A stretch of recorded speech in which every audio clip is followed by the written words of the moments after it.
Welcome back to 10 Tenths Podcast. My name is Michael Beck with Adam and Robbie, and we have a guest on the phone again today. We have Dirk Stratton. He's a Pro2 Formula Drift driver. How you doing, Dirk? Good. How's it going, guys? Very good. Very good. It is a beautiful day here in Iowa. Are you in Ohio currently? Yes. Yep. In Ohio, our hometown is Beloit. We're northeastern, kind of near Youngstown, Cleveland area. And it's beautiful here as well. It's about 72 degrees and almost like a fall day. It's weird.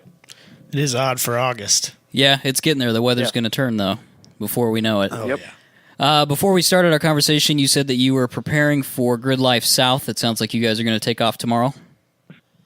Yeah. Actually, got the car all washed up today. Did the oil change yesterday and mounted up all the Achilles tires on the STR 901s. And tonight we're fueling up and loading up and just getting prepped. And we take off tomorrow morning to head south to Atlanta. So we're getting excited. It's going to be a fun weekend as usual. So do you do all that work on your C6 at Stratton Chevy, or do you do that somewhere else? Yeah, everything pretty much. I do a lot of the work myself, but depending on what it is, I have help from some of the guys at the shop, but we do everything at the dealership. And it just makes it easier with all the resources that we have here and lifts and tools and everything. So yeah, absolutely. Did you guys build the cage for your car, or like the fab for your control? I know you've got some modifications to the front end of that car so you can get some additional angle. Did you guys do all that as well? No, actually. A good friend of mine, Justin Robertson, has a business. It's called JR Fab, and he lives locally to me. And it's very interesting of how I met him, but he's the one who did all the fabrication work on the Corvette. He did the cage, the angle kit, and dual caliper bracket setup and all that kind of stuff. Before you had that car, you had a 240 though as well, correct? Yeah, I had an S13 hatchback, and I actually got the car in New Jersey. And before that, I had a 67 C10 Chevy rat rod on Sweet. hydraulics. And I wasn't even into drifting really yet. But this is how I get into where I met Justin, my fabrication guy, is that it was his truck. And I bought the truck off of him, and that's when I met him. So I technically met him on Craigslist. That's probably one of the better connections that somebody can make off of Craigslist. Right, exactly. And so moving forward, I traded the truck for my S13. So inadvertently, he got me into drifting and then got me even further into drifting by doing all the fabrication work on the Corvette. So what was the purpose of the truck then? Were you just cruising that around and taking it to shows, or?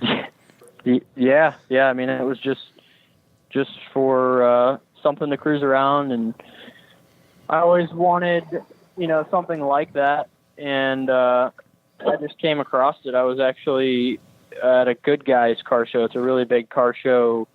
They kind of travel around the country, but they have a big one in Columbus. Yeah. And it inspired me to, try to find a rat rod because it's just the style I liked at the time. And I ended up surfing Craigslist and found the truck, 7 minutes from my house. So Good Guys does a stop in Des Moines as well. And I think Adam and I, Robbie didn't really, but Adam and I grew up going to that Good Guys show in Des Moines, so we know exactly what you're talking about. My dad's got a 1970, I think it'd technically be a C20. It's a GMC. Okay. So yeah, it's kind of that same idea, that same background. But and then so before you got into the drifting side of it, to go way back, you guys have some background in drag racing as well, correct? Yeah. Actually, ever since I was a little kid, I was always at the track with my parents because my dad raced ever since he got his license. And then, fast forward into his racing career, he ended up racing NHRA, Competition Eliminator, and he won the World Championship in 2001. So we were traveling, every weekend going racing, and, I would take off school and just go racing and do all my homework on the road. And so we've been at the track, I guess, for all of my life. So, and, when he kind of got out of that, then I started to do just some like fun street strip car drag racing and stuff around here. And, it was fun, and I still enjoy it every once in a while, but I just kind of got bored with going straight. Has your dad gotten out of that type of racing too? Yeah, he pretty much sold all that stuff, and he got motorcycles, and he got into motorcycles. He's got several Harleys that he rides, and they're, he's got like 3 of them that are like 10-second Harleys, but they're street bikes. Oh my gosh. So he, it's just kind of speed is definitely an addiction, but he just does it for fun now and not really competitively. When was that in your racing career? Was that, 5 or 10 years ago, or what? Because you're, how old are you? I think you're younger than we are. I'm 25. Okay. So that couldn't have been too long ago. Yeah. So, back, after he got rid of the race car, he got into actually drag racing bikes in like 06 with a V-Rod Destroyer.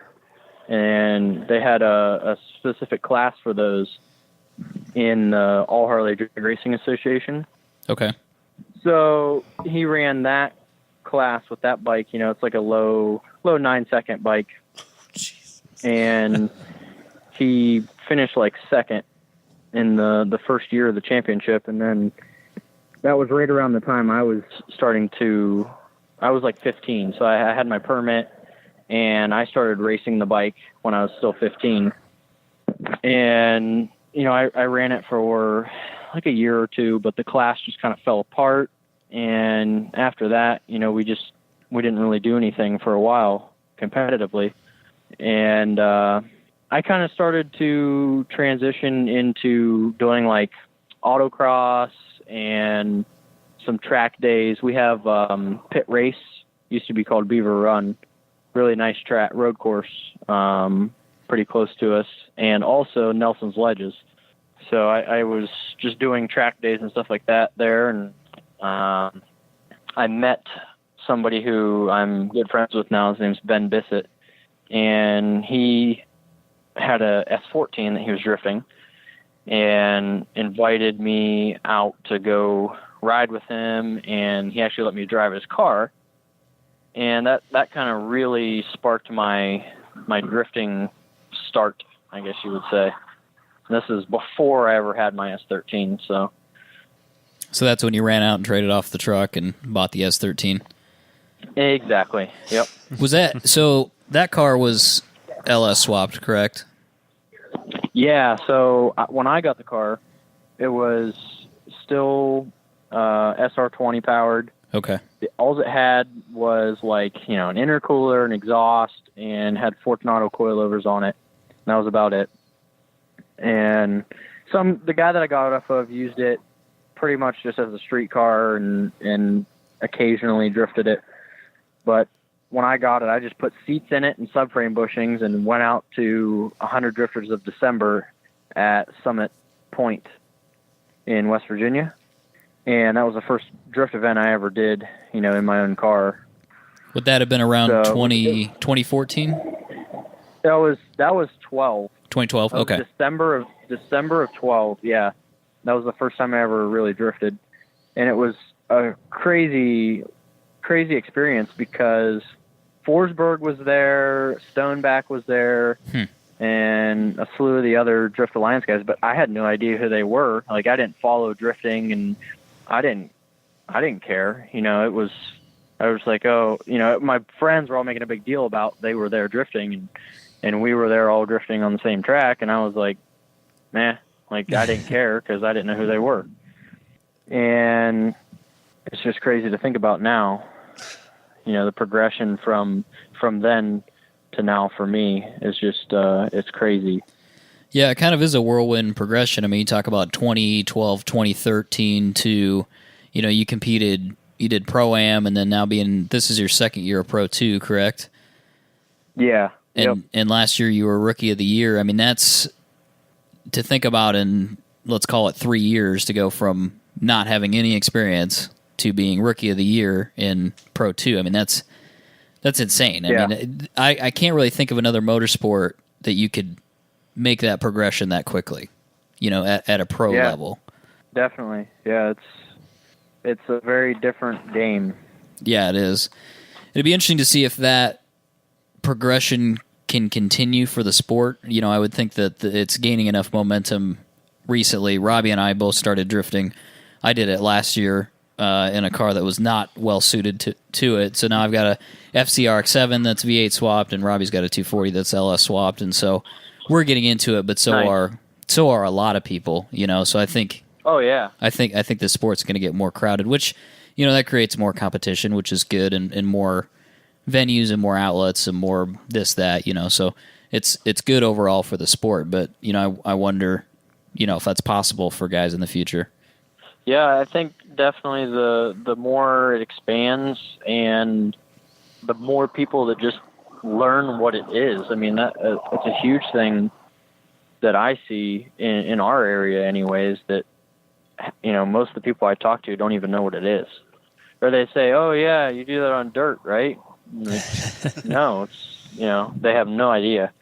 So how's that play for the dealership? I wondered about that. You know, I think you took the Corvette to a show, or maybe you were just showing it at the dealership. I can't remember. It was on your Instagram. But what do normal people say? Because I would say Ohio is probably going to have very similar people to Iowa. So when you guys have the Stratton Chevrolet drift car out there, what's people's reaction? The thing is people don't really understand until, you know, there's a few people that either, you know, they follow me so they kind of see some of it.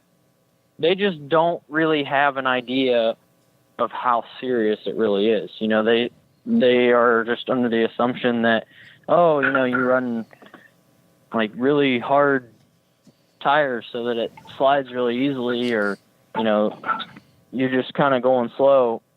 They don't really understand the level that it's gotten to, you know, at this point, especially that car.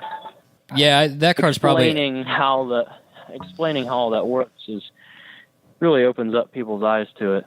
Do you see most people being receptive to it, or do you find some people just not, basically just turned off to it?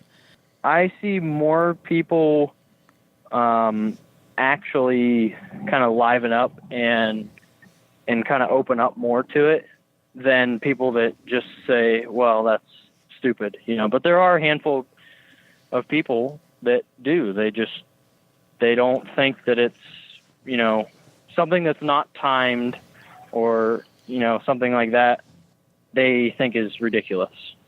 Yeah. I could see that. Well, that and this first reaction I usually get is, well, that looks like a good way to burn up money. You know, you're just going through tires. Oh yeah. Mm-hmm. It's different when you're a sponsored car, and it's a promotional tool for Stratton too. I mean, it's not. Oh yeah. It's different than doing it completely independently, you know. And you like you said, you have a tire sponsor, you have an, you know, engine sponsor, you got this, that, you know, you get those pieces come together, and it's a good promotional tool for all those companies. So that's different than doing it at a completely amateur level where everybody's, you know, that all that money is your own expense. You know what I mean? Right. Yep. It definitely makes a big difference that, you know, just to be able to do it, you know, it's hard to do without having support in multiple areas. Yeah, definitely. At that level. Yeah, absolutely. At a pro level. When you have to travel. I mean, that's a killer for a lot. I think that's a killer for a lot of guys in Pro2 even. You know, they just can't even afford. For us. Yeah, they just can't afford to travel, you know. Mm-hmm. So it's I mean, it's hard. Seattle from here is 2,600 miles, so. Yeah, we've talked to Riley Sexsmith too. and he's him having to travel from even just he's near Kitchener. Where was it? It was Kitchener's where Houghton is. Yeah, but he was nearby Kitchener. I can't remember exactly where he is. But for him to travel to Seattle is an insane distance, like 2,000 miles or something. And it's then like 4,000 miles. Oh, was it really? I think it was round. Damn, that's a lot. And then to go down to Texas too.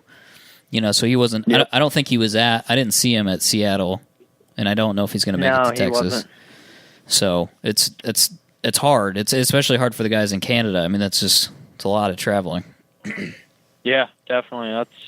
I'm sure that's one of the main reasons that Mark Landerville didn't end up, coming for another season or into pro or whatever. Just because of, the travel cost is one thing. Sure, you can. I mean, there's ways you can get that covered as long as you have some sponsors. Mm-hmm. But the biggest thing is if you have any other obligations or you work, you can't be gone for that long. Right. That's one of the biggest things for us. Like we were gone for 13 days for Seattle. Wow, that's a long time. Are you just going to stay south and then, just go from Atlanta straight to Texas? Try and save some of that mileage? No, we're going to come back. It's really just, we're going to be, there's a week in between. Right. And to find a place that's safe enough to keep the rig and then also, fly back and forth, you might as well just drive. I suppose. So on the car, talk about your thought process behind switching from the 240 to the C6. None of us really knew if it was going to work or not.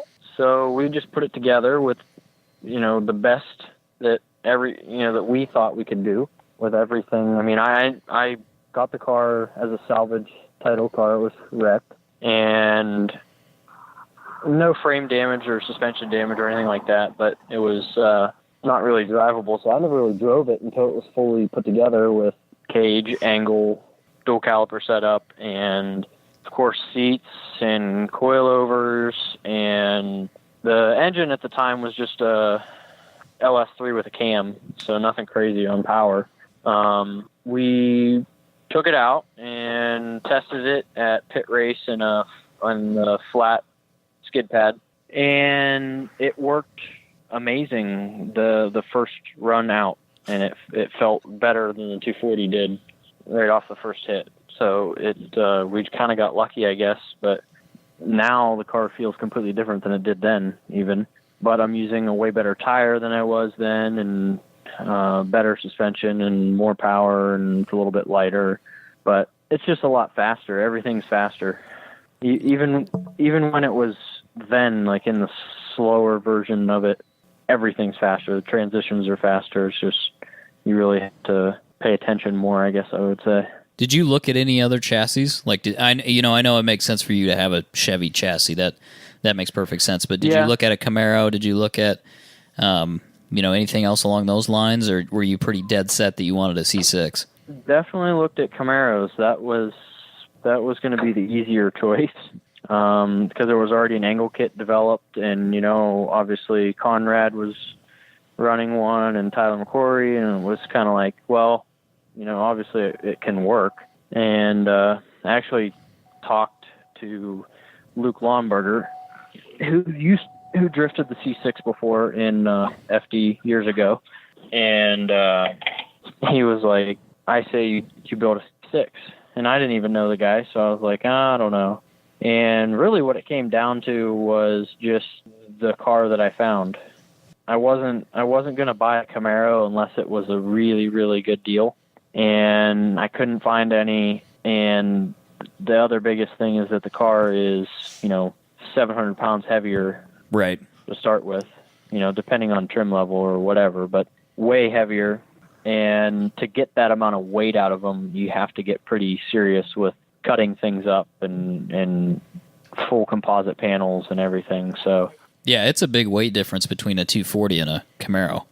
Yeah, that's like I got that. I don't know if you've seen, but the blue Lingenfelder Camaro now I got to to slide it a little bit here a couple weeks ago. Yep. And it works great, really. I mean, it feels more like a 240. It feels like a big 240. This, the Corvette feels a lot different than that. But it still works well. It's just 700 pounds heavier. It ain't going to be as competitive or fast as the Corvette is. Right. It's also probably harder on tires. It's harder on drivetrain, stuff like that. Yeah. Oh, yeah, exactly. I just want you look at, all the guys that are running the RTR Mustangs, and you just think about there's so many more Mustangs than Camaros drifting, and now like you're seeing the guys like I can't remember what chassis. Is it an S197? Yeah. You're starting to see more like the 2005-ish Mustangs. You're starting to see more of those. People are picking those up and turning them into drift cars. Falcon's got one. That's JTP's old car. And so you're seeing more and more guys drift Mustangs. You just don't see nearly as many guys drifting Camaros, even though, like you said, they've got angle kits for them. So I didn't know if there was something that was weird about them or if there's a specific reason. I dig the Corvette, though, for sure. I think it's been a good promotional piece for you, too. Yeah, definitely. And everything kind of came together at once, and we're like, you know what? It makes way more sense to do the Corvette. It's just, and if it would have been, way more money to start out with, I would have said, we'll just build a Camaro anyway. But it really wasn't, so it made it worth it to get the Corvette. I am so glad that we made that decision originally. It turned into a really cool car. I remember, you really hit our radar last year at Grid Life Midwest because you were running the Corvette, which would have been the first year. Well, no, you would have had the LS7, so that wouldn't have been the first year that you had that car. No, that was the second year. Yeah. Yeah, 2017. Because 2015 is when I brought it out. I brought it out like halfway through the MDU season. So I did like the first 2 events in my 240 and then the second 2 events in the Corvette. Gotcha. And then when you started Pro 2, you did the engine upgrade, right? Yes, exactly. Yeah, so that's over after winning the MDU championship, I decided, it's time to go to SEMA now. So, and Nick Swan has been a huge part of me moving up in my progression as a whole. I mean, the first event I ever competed at was MDU Detroit 2014, and because it was close to home, and I just wanted to try it out to see if if I liked the competition side of drifting. And I had the S13 with the 5.3 in it. I had a really good time. I don't know. I think I went out in the top 8 or something like that, but I was just happy to qualify, and I was just having a blast. It was crazy. It was a crazy learning experience because I went up to grid, for top 16 competition, and I didn't take any extra tires, crew, jack, nothing. Just all right, here we go. I had no idea what I was getting into. But that's where I met Nick Swan because he was running the event.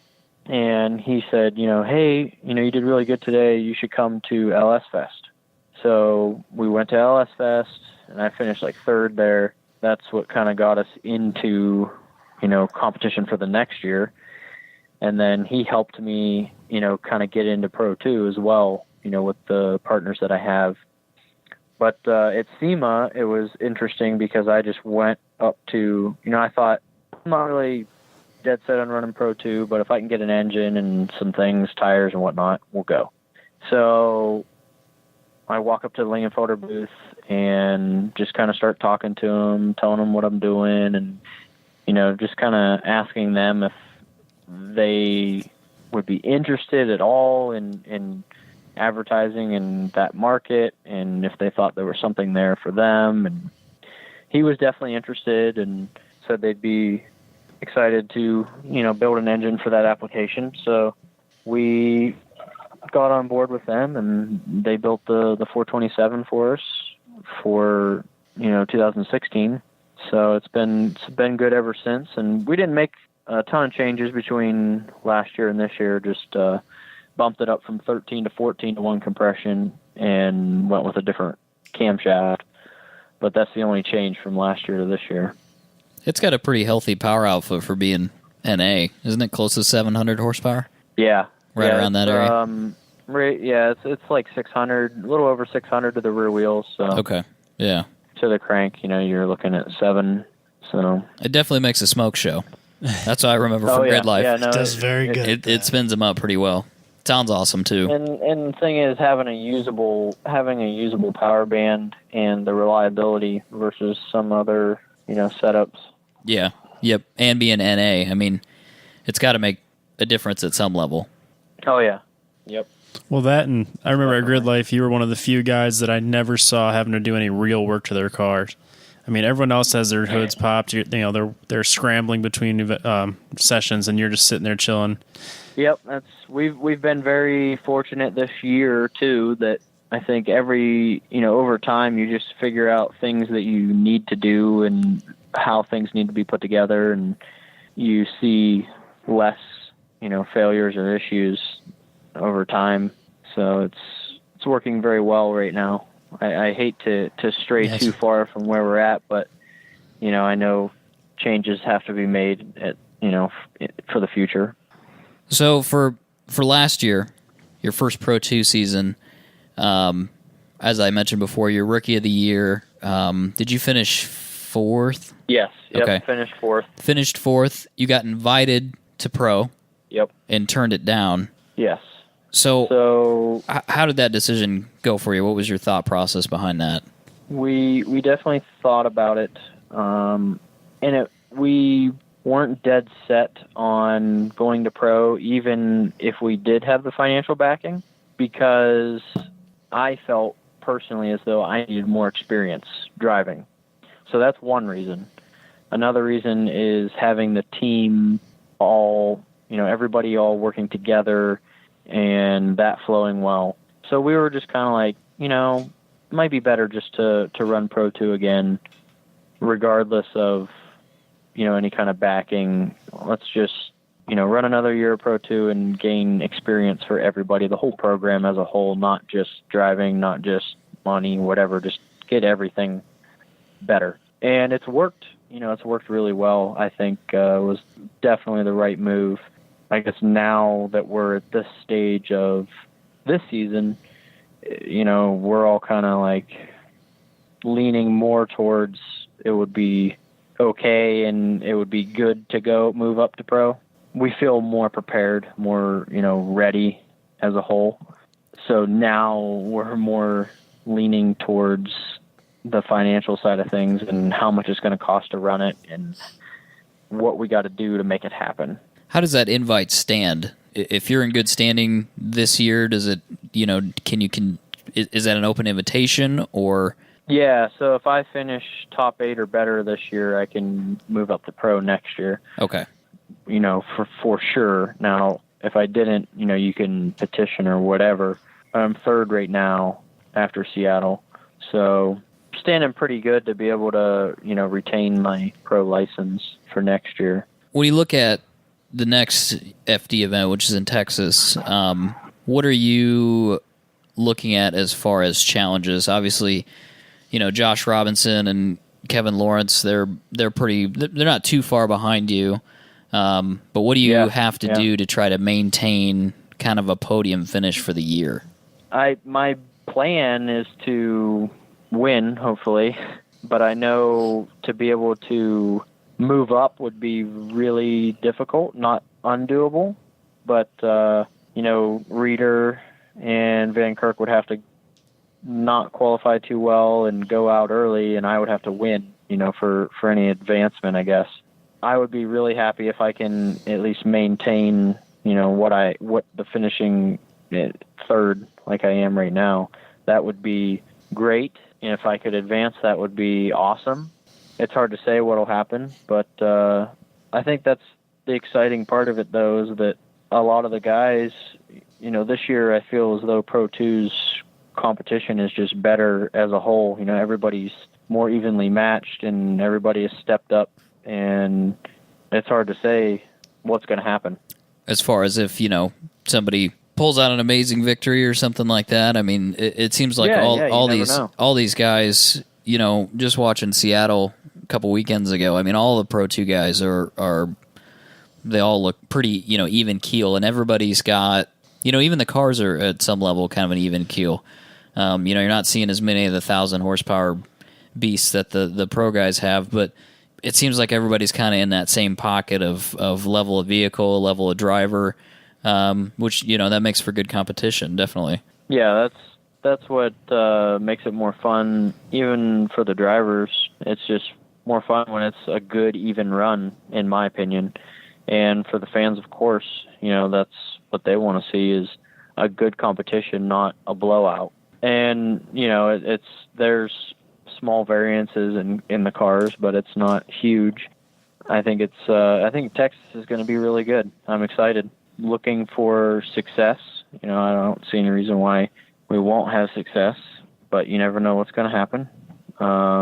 It's kind of a weird track that it's hard to see in some points, because of the way the smoke is when you cross over that real fast straight section after the first turn.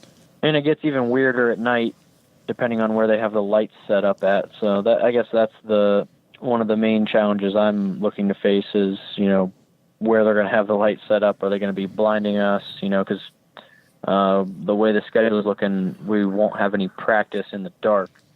Thursday practice and qualifying is all during the day, and then Friday we practice during the day, and then the competition is later at night. What's the start time for that? Do you remember? I want to say the competition starts at 6:30. Okay. 7, so yeah, it will be pretty late then. So it'll definitely be an interesting. It'll be an interesting close to the Pro 2 season. I know the pro guys have one more, but it'd be interesting to see, with as tight as it is, with all you guys, kind of how that pans out. It's going to be exciting. But I was super pumped to see you podium in Seattle. That was really cool. So thank you. Yeah, it was made it more worth the trip. Yeah, definitely, especially after that. And we had fun no matter what. But it always makes it feel that little bit more special, though. Exactly. Qualifying first was great too. I mean, we were super pumped after Thursday, even before the competition started. So it was, I think it was scored a 90-point run. Would have been, I would like to say, in the upper half of pro field qualifying. So we were really happy with that. When you go into tandem competition, everything changes. It's you're playing a different game. Absolutely. And the way I like to drive is just 100% the whole time. So sometimes it's difficult, for me to dial it back in those situations. And if I'm following a car that's slower, and it just makes it a little bit more difficult. Definitely. I know that you're packing up. You guys are trying to get out of town for Grid Life. So I'll probably sign off. But we really appreciate your time. Like I said, you made a big impression on us the last 2 Grid Lives that we've been to, which is a great exhibition event for you guys, most definitely, and Stratton and Linienfelter. And that really gives you guys a lot of exposure to a lot of people that enjoy the sport, at a grassroots level as well as Formula D. But we appreciate you doing those types of events, and we appreciate you coming on our show and talking to us a little bit. Yeah, definitely. Thanks for having me. Have fun at Grid Life, and hopefully we'll get a chance to meet up with you maybe sometime next year if we make it out to. We'll probably make it out to Midwest again if you guys are planning on continuing that circuit. So hopefully we'll get a chance to meet in person. Yeah. But thanks again, definitely. Thank you. Yeah, have a good one, guys. Before we do Adam's mid-part opener Open it part way. Maybe we should do some promotional stuff for us. Facebook, Instagram, Twitter. What have we not talked about lately? Go to the store and order stuff. Join the group. Join the Facebook group. I wanted to say that we were the most active automotive podcast group, but then I saw Maximum Driftcasts. Maximum Driftcast has one? They have like 1,000 people in it. Damn it. Bitch. Don't go there. Come to ours. Yeah, don't go to their group. That's too busy. Well, you don't know. That's too busy. 2,000 people, there's a bunch of bullshit. Sometimes you have those groups where people don't do anything, though. Like, I've been in a group with 1,000 people and nobody says anything for a week at a time. Yeah, yeah. So we could be the most we're definitely people the most are chatty. Fun. I guarantee we're the most fun. We had a comment thread that was like 100 comments. It was hard to follow. There was people having multiple conversations. I'm pretty sure Katie's doctor thought I was insane. Other people were like bringing other podcasts in, and like there were people from other podcasts that were talking about stuff, and then people weren't talking shit, but people were like, "Nah, I don't like that podcast." Oh, they were talking shit. Okay, all right. We got a lot of shit talker fans apparently. Looking by at the way, you, everybody. By the way, don't miss a fucking episode, or you will get grilled all week by people I've never even seen before. You're welcome for your free podcast, assholes. People were like mad, like, "What the fuck, dude?" Seriously, I was like, it's 1 week." Yep, my dad came to help me move, and I said, "Sorry, Dad, no podcast for the ride home." Great, thanks. Great, thank you. Getting shit from my own father. Yeah. 4-hour Buy a drive house? without. No, Not Pissed because there's not a podcast. Yep. Welcome to our life. I don't know what else there is to say about it, but serious mad shit talking about. We've been better about it. We told ourselves at the beginning of the year we would give ourselves 4 weeks off a year. We don't even. We're only at one because that day that we missed, we got it the next day. Is this our third since the beginning? I think it's. It might be since the beginning or fourth. We've only missed maybe. like 3 or 4. Maybe It's our third, either our second or our third that we've ever missed. Period. Yes, I think we In a missed year and a 2 half. last year. I'm pretty sure we missed missed 2. 2, but we made it up. Yeah, because we had 53 episodes. Right, because we had two weeks where there were 2 shows. Yeah. So. Yeah. Just don't miss any moving forward, or people will come to your house with. Again, it's a free podcast. Throw rocks through your What do you window. want from me? I'm sorry. I'm just impressed that we're this consistent. I was I am convinced I was dying last week, Wednesday. I was quite certain that You that fell was off the the grid. last day of my life. Oh God. Is that like that one thing that we got at the Norovirus? Yeah, the norovirus. So that was pretty rad. Apparently, stomach cramps are like a major problem with that for most people. I didn't get that, but this time I did, and I was certain I was done. I had like the alien thing. Like I thought, like I'm gonna need a knife to get this out. Yeah, like that video of that guy who's like flexing his leg, and it looks like there's something eating his muscle tissue. That's how That my was happening stomach to your felt, stomach? for sure. So that's why Adam didn't do a podcast last week. That's Robbie why. was moving or some shit. I don't know. Robbie like allegedly Life bought a experiences. house and just did a whole bunch of things. Robbie was ticking a bunch of life boxes last week. I did. So he Just was a little knocked them all busy. off at once. He's got a mansion. This now. this It's week is whatever. life week. Check. Got it. Growing up. You are growing up, Robbie. Michael's You're going gonna- back to school. That light switch is sweet though. Well, I put in an expensive dimmer, and he's all pumped. Did about ya? it. Yeah. Instead of that stupid dial. The old school dial. Oh, yeah, that's not dial fun. dimmer. I put in Yeah, like like one the that's got a program in it that ramps the lights and shit. It's fancy. Switching shit out to LEDs. Shit's getting wild. Nice. That's exciting Changing stuff. light fixtures is manner. not exciting at all. It's a car podcast. Yeah, and I don't even want to be doing it right now. I want to be working on the car, but I couldn't last weekend, so I needed to work on something. So I rewired stuff I understand. and painted. That's what I did. I hate fucking. Oh, that is a different color. Yeah, it's Hot not that damn. terrible green color. I was like, there's something different. I gotta about finish that that corner of the house. I but gotta didn't finish know the. what. I gotta.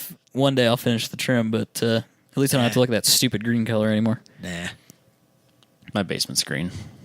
Is it terrible green? Well, the basement doesn't match the rest of the house when it comes to style. It's fucking annoying, isn't So it? it's got like a modern, almost like a beach house type. That doesn't make any sense to anybody except for the people that have been to the Ozarks beach houses I've been to. But it's got a totally different vibe than the rest of the house, and it's green for some reason. Yeah, don't let that last for like a year because it'll like psychologically wear on you, and you won't realize it until you paint it and go, "Oh my god, I'm so glad that color is not in my life anymore." Yeah. Weird stuff. Home ownership, man. Yep. It's not ideal. Sucks. It does suck. I'm pretty excited It about has it. some. Yeah, it's because you're new to it. I'm new. Check back in 6 months. How's that house thing going? Fucking dishwasher's broken. This is broken. This shit. I got a list of shit I Lawn gotta doesn't do. mow itself. You got a big lawn too, bro. I know I got a big lawnmower. Did you? Did you get a big old fancy lawnmower? Is I it did. something rad? It's a 0 turn. I don't know. It's a Oh, okay. big. I got one of those here recently too. They're it's awesome. It's so big, it's hard to turn it around. Yeah, I was in gonna my say lawn. it would take like 10 minutes to do your whole lawn. It takes 10 minutes with a push mower. I mean, Bro, I have the ghettoest Craftsman lawnmower, and I love it because it looks terrible, but it works awesome. That's all that matters. The blades are sharp. The engine is in good shape. I maintain it. Looks like shit. Like the lights fell out of the front of it. The paint's coming off. That's kind of our MO, isn't it? Yeah, but it works really good. But I like mowing my lawn with it because I think people think I'm like a moron because I've got this shitty lawnmower, but little do they know. I could just works see as good as their new one. Michael like driving around and like thinking like that guy. That guy thinks I'm a fucking idiot. I love it. That's ambitions in my life. What was it? Go to YouTube, subscribe to the YouTube channel for sure. Definitely. Some stuff on there you should check out. The Things show is on there. Occasionally. Other videos are on there. They are rad. They are rad. And worth your time. They're also free. They are also free. Do something not free and go buy a t-shirt. Yeah, the only thing not free is our store, and that just shows how much you care about us and that you want us to keep doing this. The more you buy, the better we are at this podcast. It pays for Robbie's spare tires. Yep, For your videos. spare tires. Which it doesn't, but Yeah, whatever. we can lie about that. I can buy. It pays for trips that we try to. Bro, by the way, I've turned into a crackhead when it comes to spare tires. Oh, I've noticed. Bro, you using those tires? Like, like literally, just ask. What do you plan on doing with these tires in 12 months? My plan is to like, it not literally stockpile, but like figuratively stockpile everybody else's tires. So when they go to change them, like I'm thinking in like 6 months, the whole shitstorm of tires that I've stirred up is all going to come to fruition, and I'm just going to be getting tires left and right, and I'm not even going to know what to do with them. You got to be ahead of the game. You got to be ahead of the game. You don't want to buy them new. We're just talking to, we don't have a tire sponsor like Dirk does, so I got stirred up. Like, what are you doing with those? What are you planning on doing with those? Those are about done. You know that, right? I take those off your hands. You don't have to pay that $25 recycle fee. Oh God, it makes I'll get me that so for you, mad. bro. Hit me up. I'll take care of it. Do you have 13s? No. Well, I Well, could. then I can't Maybe help I you. can. I don't know. We'll if I can find a 13-inch wheel that will fit over my brakes, I may have. I don't 13. think that's a physical thing, is it? Probably not on those. Not that those brakes are that big, but no, probably not. If you have anywhere from a 15 to an 18, I'll take them. I'll find a wheel for them. Don't worry. I think I might have some 16s coming here soon. See? Some 245s. There's Perfect. some wideys. It'll work. Maybe they're 235s. I don't remember. Truck's going to need tires here sooner than later. Seriously. Crackhead when it comes to tires. You guys got any of them tires? What else? Is that it? Should we do your partway opener now? Yeah, Sure. Let's Open do it up a little Adam's bit. partway opener presented by Eyes Up Auto Art. Adam. So this week, well, it's been a while. I've been kind of sitting on this one for a little bit. But Road and Track posted an article, which is every brand new car you can buy that does 200 plus. Interesting. There's kind of some interesting cars, and there's also an interesting jumps. Did they include all the supercars and stuff like That's that? what it is. Oh, It's 22 cars. Just flip through a lot of these real quick. Most of them don't matter, but there's a few in here that are kind of interesting. And then the jumps from, there'll be like 5 cars that do this speed, and then a jump to the next speed is quite significant. It's kind of interesting. So starts out with the DB11, 200 miles an hour, CTS-V, 200 miles an hour, F-Type SVR, 200 miles an hour, Jaguar XE-SV Project 8, which is a car I don't... Doesn't even sound like a real car. It sounds like a prototype car. Yeah, I don't know anything about it, but it looks fucking sweet, and it's 4-door and rear-wheel drive, and this picture is very sideways. Also 200 miles an hour. That's a Jag? This is a Jag. It looks like a BMW. Look at that bad boy. It oddly does look... Yeah, okay. Yeah, it's a Jag. Sweet. It's got It's got a wang on it. I like it. Yeah. Vanquish S 201. Slightly faster. We're getting faster here, people. An ad, because, revenue. Waiting. Sorry. Paying somebody else's bills. Don't mind us. Free podcast. Lamborghini Huracan 201. It's funny to me. And then we jump to 202 with the Flying Spur W12S. The Aston Martin Rapide 203. Dodge Challenger SRT Hellcat 204. One of these I things did not realize it went 200 miles an hour. One of these things is not like the others. Yeah, that was the thing. Like, CTSV, Yeah, that one, okay, whatever. But then, like, Jaguars, Bentley, Dodge. Presented by Dodge. Right. McLaren 570S, 204. The cheapo one's 204. Yep, huh? 204. Hot Which, damn. Or that's not the cheapest one, but it's a cheap one. yeah, it's down there. Relative. V12 Vantage S 205. Okay. Audi R8 V10 Plus 205. That's high. 488 205, which I thought was interesting. Normal old 488, huh? The cheapest Ferrari, well, no. The California T is probably cheaper. Never mind. Is that still a car? As you of can today, buy maybe new? not. I don't even know. They came out with the, Oh, that's right. Yeah. what's it called? Starts with a P. Today. Like Pininfarina? No, that's not right. there's a new Ferrari Yeah, I today. know. Oh, I didn't even see that. You keep going. I'll look it up. The 911 Turbo S, so the bottom turbo, 205. A car that I didn't even know Ferrari made, the GTC4 Lusso. Didn't know that was still in production. Okay. 208. It's the Ferrari Portofino. Oh, it's close. That's the new one. That's replacing the god-awful California T. Bentley Continental Super Sport, 209. Hot damn. And then we're starting to get up into a little bit quicker cars here. The 812 Super Fast. Super Fast. Apparently is 211. It's simultaneously Apparently- a stupid name and a great name. Apparently that super fast number, 211. That is super fast, if It is. we're honest. It's not super slow. It does but what it says on the box. Also at 211, which is kind of a bum deal, the 911 GT2 RS. Damn, that's fast Yeah. for a 911. Yeah. We could go as far as saying this is the 911 GT2 RS super fast. So, the 720S, the top that you can buy, McLaren. Yeah, let's not kid ourselves. The P1s aren't exactly available. Well, I think they're all gone. I think Yeah. they're all sold out. 212, That's a lot. just a touch faster though. 4GT, 216. That's a lot. That's awesome. Yeah. 216. 216. The Aventador S, 217. Damn. Just stepping up. And then the big jump to the big boy, the Bugatti. Chiron, whatever. 261. I thought it was 274. I think that's what they want. That's what they advertise. That is slower than what the Veyron SS did. Yes. So I think Maybe it was like a that's- 265, 268, somewhere in there. A car that nobody cares about. They can't actually get to that speed. But it was interesting. It went from, the two teens, 260. Yes. Why 60 didn't mile I never per hour heard you jump. say Koenigsegg or Pagani? I guess they don't count those as production cars. Malarkey. But I would. Okay. I mean, I don't know what they plan, how many Bugattis they plan on making, but I would think that is as much production car as any Koenigsegg or Pagani or. Somebody should define that. Does the FIA need to define what that means so that we They can... do, and that's why, actually, I read a story about this a little while ago. That's part of the reason why the Koenigsegg does not have a GT racing team. Because they actually built a car at one point called the CCGT to go GT class racing and win Le Mans. And they said, nah. And then they changed the homologation numbers, and the number you have to sell in a year is more cars than they can even produce. That's malarkey. It's bullshit.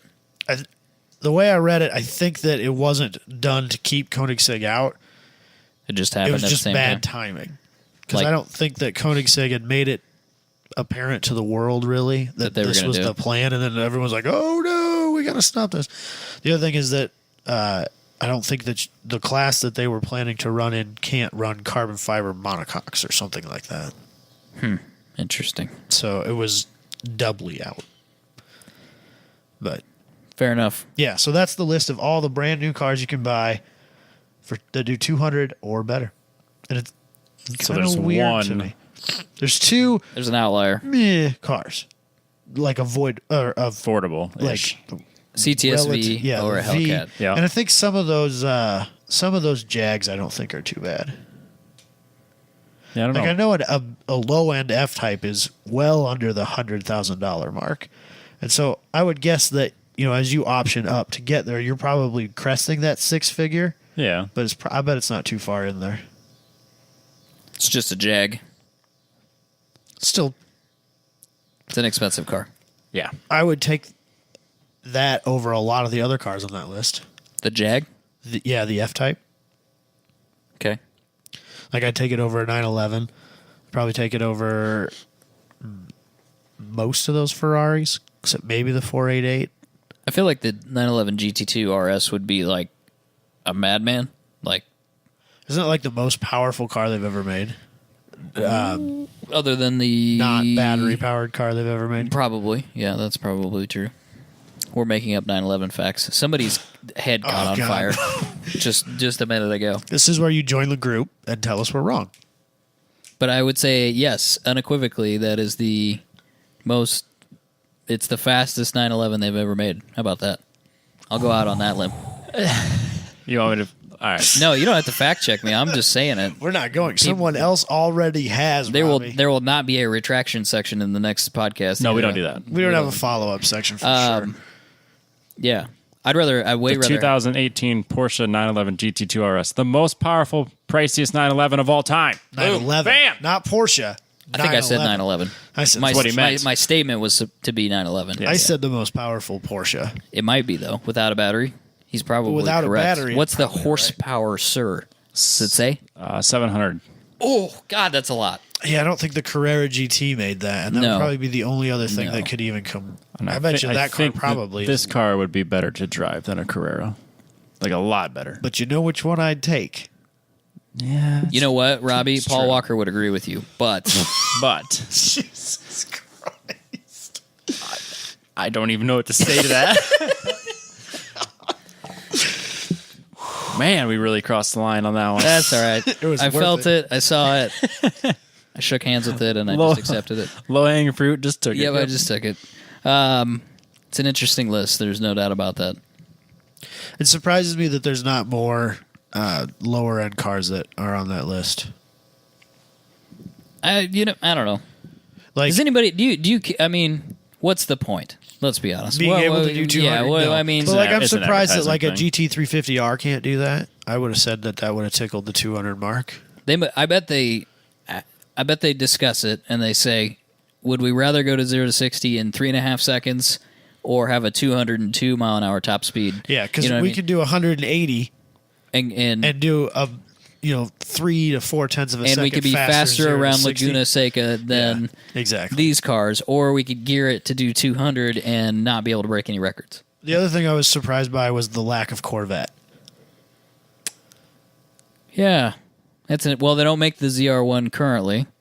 But I thought the Z06 Z06. I was doesn't it do surprised the 200? Z06 did do I 200. thought it did. Top speed of the two. Is this just a really shitty list? Because I swear to God that was the cheapest car you could buy at the time when it was released that could do 200. because it's like 80 grand, I think, for a base model Could have Z06, swore it did 200. or 85 maybe. I think because the C5 can do 200. And I'm surprised that the ZL1 can't do 200. Do we know that the ZL1 can do It 200? would be on that list if it couldn't. What are you finding, Robbie? ZL1's the Camaro, I'm not finding it. Hold on. not the Corvette. 198 for the ZL1. The Yeah, top see- speed is well above 200 for the that's 2019 ZR1. No, don't do the ZR1. I know. Do the I'm Z06. sorry. I'll bet you there's a lot of cars that are in that 195 to 199 range. They're saying the 2015 is in excess of 200, which would be the same car, I suppose. So did they just not do any research when they put that list together, or Well, it says here, for this list, we used official top speeds and have limited it to cars that can be bought now. That means that seeing 200 on a speedometer once doesn't count, and cars like the Regera, which are sold out, does not count. yeah, but you can still buy a Koenigsegg. Do they even make anything that does less than 200 miles an hour? Do they make anything that does less than 210 even? That's I mean, don't they do like 250 or something stupid? Who put this list together? Road and Track. Come on, Road and Track. Come on. The official top speed for the 2017 Z06 is 195. 195. Really? See, that I would have Honorable I would have mention. just lengthened out 7th gear A little bit. because it has a 7-speed manual, which is just stupid. Yeah, it's That's crazy. a lot of gears, but so is the Porsche, though. Yeah. The Porsches have the 7-speed manual. It's I don't out know of if the control. GT2 does, but because who knows if it can handle We're not going to make that statement. Yeah, it does. Of all the It does. It has a 7-speed manual. might even have the 8-speed. It's actually has the same 10-speed transmission as the Corvette or as the Camaro and the Mustang. Identical transmission. It's the exact same transmission. They have motors in the front. Actually, they have these 90-degree drive shafts that come back. chain drive. Yeah, it's chain drive actually. Yeah, it's a crazy technology. But hey, they had to use the transmission, Robbie. There's a Time Attack car that has chain drive. Oh shit! Fronts for the front. It's a Subaru, and they use a GTR transmission for whatever reason, and the front axles are driven by chains. Hey, bro, can you think of the most complicated swap we could do? Yeah, They dude. wanted to get the GTR motor- transmission, bro. They wanted to get the motor as far back and down as they possibly could in the chassis within the rules, while still maintaining their all-wheel drive. And it's got a lot of underbody like tunnel work, and using chains allows them to keep all that. I'm surprised that having chains would even be legal. It's Time Attack, bro. You do what you want. I guess, but you just go for Where do you it. get that chain? I mean, you don't get it. They said the thing I read about it was drag race bike chain. Yeah. Okay, that's rated fair. for 500 horsepower at a certain loading weight, Okay. and it only sends like so much torque percentage to the front. And they said it was one of those. We're pretty sure Right. they won't break. Yeah. Is there two of them or one of them? There's one for each wheel. Okay. So you're probably probably won't break it. Right. Yeah. Yep. Sure. Yeah. That's what could possibly That's go racing, wrong. Robbie. What could possibly It's go Time wrong? Attack. It only has to last one flying lap. Yep. It's true. It's the same concept as sitting on top of the transmission, like that drag race bike from way back in the day, where he would literally straddle the engine. Or just drag racing in general. Nostalgia nostalgia. dragsters, front engine dragsters. Yeah, that's it. Shit. That's what I spent my weekend doing. Shit blowing up and coming up through the floor and killing you. Yeah, not Yep. a big deal. Exactly. I went and watched that World Fuel Altered Nationals with my dad this weekend. Oh, did you go? Yeah, I did. Ended up going. Was it pretty rad? It was good. It was a lot of fun. Those cars are insanity. Almost 200 miles an hour in the eighth. And an eighth. The eighth. So loud. So much header flames. I tried to go live, and it wouldn't let me. I didn't have. You weren't It's able kind of like to down do in it that live. valley down there, And Yeah, and you know what? you're out in There's the middle of nowhere. probably enough people there that And there were quite a few people and there. they were trying to do the same thing that it just Yeah, wasn't. It just didn't work. It wasn't for me. coming together. So I got it. I hear what you're saying. Don't forget to check out Eyes Up Auto Art, EYES Up Auto Art on Instagram, Twitter, Facebook, anywhere on social media. Hit up our boy Zach and have him commission something. Send him a picture, whatever you want painted, automotive related. Send it to him. He'll let you know what he can do, what the pricing is going to be. Everything is very affordable. It's very reasonable. He does a great job. You can see his work on any of those social media sites. It's pretty sweet. Makes for a unique gift or just something cool to put in your office at work or in your home. did you see that 8-bit one That he put GT. out today of the Ford GT? that was one of his buddies. Is that one of his friends, or did he make that? No, he didn't make that one. Okay, I wasn't sure. It's rad though. I like that idea. Yeah. I don't have enough nostalgia like said that video rad, damn game. it. Are you sure he didn't make it? He said, I think he he did. said Did he make something it? a little different, inspired by. Yeah, Oh, I is it think his? He did it. I think he did. He tagged the 8-bit dude. Though. Yeah, that's Yeah, who but it's it's his? inspired by. Inspired by this guy. Do you have it pulled up right there? I Yeah. can't get to his. Right My there. phone's being dumb. I can't see that. I can't see it 90 degrees to the screen. He points it That at is me. pretty Michael, rad. look at this. Look. All right, well, sweet. Hopefully that is his then. Yeah, it's awesome. That is cool. I'm like not. it. I didn't have video games when that was the Neither did thing. I. I didn't have but some people get really My first fucking video sweet. game console was a 64, and the only reason I got it was because it was already out of favor. yeah. it was and so going it out. was cheap. Bro, GoldenEye for sure. Yeah, Did you play GoldenEye? Waste your entire childhood on that? I spent a lot of time playing Super Mario 64. I'll give you that one. But GoldenEye for Mine real. was Conker's Bad Fur Day. I never played that. What? It's supposed to be sweet though, It's amazing. but I never played it. I was I don't bummed think I've out. ever That was even heard at about the it. end of the cycle for the 64. Yeah, it was. And I think I had my Xbox by then. Because you're a squirrel and you start the video game off. You had just done a crazy party night for your bachelor party, and you're so hungover you need to find your way home. No joke. It looks like a kid's game. Rated It's mature. not. Yeah, it's pretty sweet. Yep. I wish I would have played it. Nobody I knew had it. And like I had said, it. I was had on it the Halo. because I got it for a Christmas gift like maybe 5 years ago, way after the fact, and it cost I don't know like $60, and even now too, I think it's broken 100. Dude, yeah, it's a collectible game now. Mm-hmm. If I wasn't too lazy to figure out how emulators work, we could play it. But Oh yeah, I know how to do that. I've tried it a handful of times. It's just You can. Somebody actually recreated GoldenEye, but updated it. on the computer. Yeah, Yeah, and like I've thought about it, but like I don't think it's the same. I don't have any like time left in my life, and Yeah, you're such a gamer. Do you even Yeah. own a system now? no, I don't. I don't have anything. I've seriously thought about getting like a PS4 so I can play Blu-rays, but I don't need that distraction in my life either.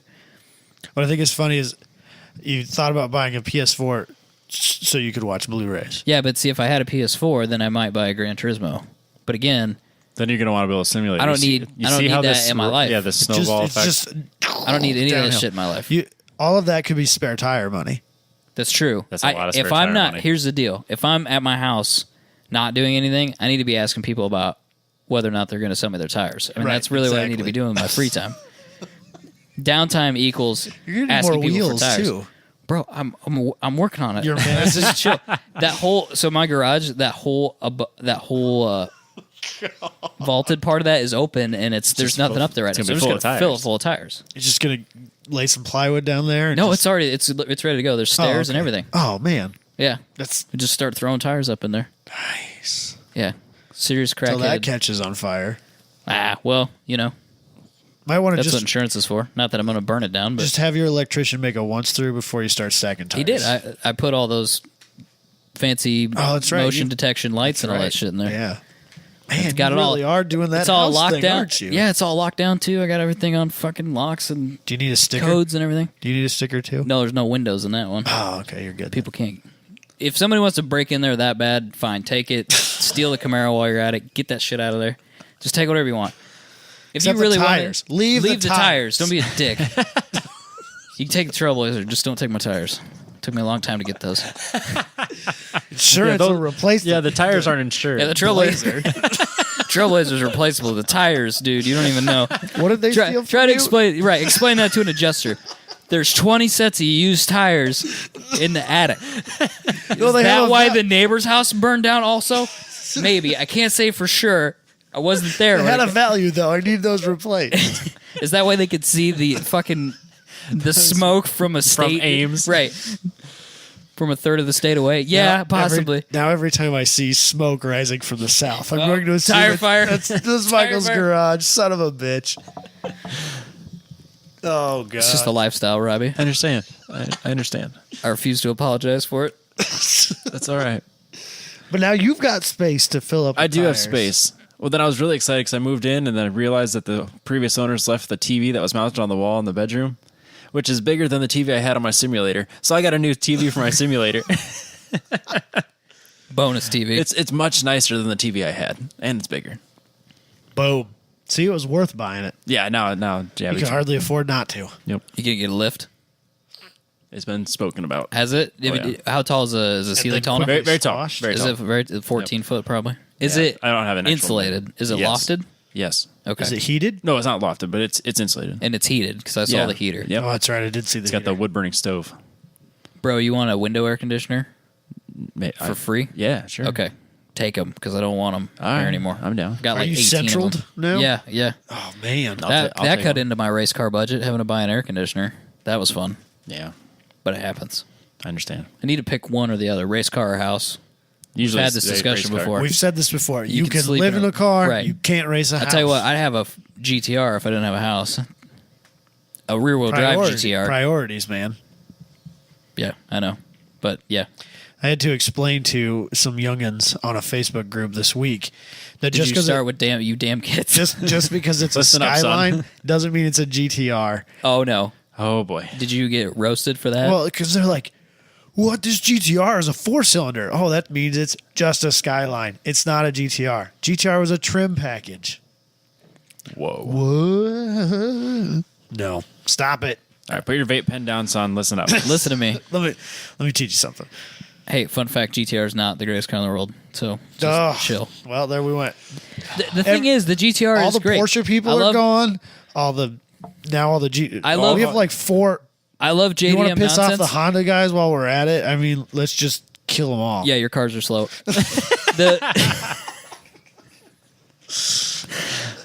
I'm not even going to apologize for it. Whatever. What I was going to say was I love JDM rad nonsense, and Yep. and GTRs and Skylines and stuff are rad, They're not nonsense. JDM fun, nonsense meaning like, I just love JDM stuff, but like there's other stuff. That's how I feel about Subarus too. Like, yeah, Subarus are, they could be sweet, but there's like this is not the end all be all car of like. They're one of the last 3 listeners. Sorry, Josh. It's gone. But like, try different stuff. Have different things. Give a Fiat and Bro, and a yeah. Trailblazer. Yeah, have a Fiat and a Trailblazer. Have a Trailblazer that's faster than a Fiat. Like, you know what I'm saying? Get an SUV that's faster than your race car. Did you see the price on that 2-door Tahoe that someone posted on our Facebook group? Dallas posted on our Facebook group? Did you look at the original post? Uh-uh. There was like literally 80 messages of people going, "Oh my God, here is my phone number. Please fucking call me immediately." $2,700. Yeah, it was gone. That dude's a moron. He could have gotten $10,000 for that. Word. I wasn't even going to go there because I literally clicked on the original post and it said 83 comments and I said, Nope, okay, it's gone. It's gone. The last guy he made like 2 or 3 posts of, dude, call me, and like had his phone number on there and the whole. I was like, dude, it's gone, bro. That's a bad thing. Because I looked. Don't put your phone number on Facebook. I looked at a $2,500 one and that thing needed like the whole front end needed rebuild. It really realistically needed a probably new transfer case, transmission, engine. I mean, and it was starting to rust, and that thing was clean and pretty low mileage. So $130K. Yeah, it's pretty good for those. I mean, they're commonly over 200. Yeah. So somebody got a steal of a deal. Hopefully that dude changed his price. Hopefully when he got 47 phone calls, he said, now the price is 12. I forgot the one in front of the It's 12,000 now, which he might still be able to get 12,000 for that. God, it's so crazy. Expensive. But he had like aftermarket, he had It was OEM, but nice. they were later model wheels, and it was really nice. But yeah, they go quick. I've seen ones in a lot worse shape than that listed for $9,000 regularly. Yeah. So, anywho, is there anybody else I need to offend before we move on? No, we got some news we can. We got some news to offend some we'll have people an with. opinion. Let's do some news. Oh, I need to change my notes. What do you got, Robbie? All right, we'll start this off with Mazda invents a compression ignition gasoline engine for consumer use. Mazdas are terrible, especially rotaries. Did I go too That far? was the last one. Now I we're thought I was a bit. We've already offended. All cars can be improved if you put an LS. If you put a V, there it is. All bro. right. Speed Hunters, which is pretty JDM overall. They usually. posted an LS swapped FD. You've never seen so many angry people in your entire life. I mean, people like. Yeah, they lost their minds. I mean, people vulgar things, incredibly vulgar things about like transvestites and like making seriously, like making that association like a beautiful woman with man bits, and I was like, it's a car, man. Just relax. Right, like, dude. he made it chill faster and more reliable. Right. Relax. Yeah, makes a better noise. I was like, yeah. Those people need to go to my new website, CorvettesThatDon'tRun.com. Do you want an SR20 Corvette? We have a swap kit for that. It's going to be my new business. You might have to. I have to thank Zach. You almost need to do it, but have it Buy look, the domain but look name. like really serious, and have like make like a swap kit, like an SR20 swap kit for a Corvette, and have it be like $4,500 or something stupid, and see if anybody actually buys one. I think we could probably figure it out. Like if somebody bought one, and be like, Oh shit! all right, we'll figure it out. How to now I make got to this. get a For that Corvette price, we and can an make one, SR. yeah. But tell them it's custom made, so it's going to take 8 weeks or something. We'll figure it out. We'll go to somebody like Travis. Like Travis, Build us this in 8 weeks. we need something, but you got 8 weeks, okay? So do it at your leisure. We'll pay you. Trust me, we got plenty. But anyways, Mazda's new Skyactiv X, is that what they're calling it? Yeah. Is an HCCI engine, which basically uses diesel and gasoline technology to have a higher compression ratio, so the fuel air mixture combusts without a spark. Yeah, they're just it's diesel technology, I suppose. High compression, Yep. and it's compression ignition. they haven't really come out and said how they do this, but like it has a spark plug like a regular engine. So The spark plug, what I read/heard is that it's for lower operating temperatures. Yep. And once the engine comes up to temp, the spark plug no longer correct functions. But then if it gets too hot, then it has crazy engine knock.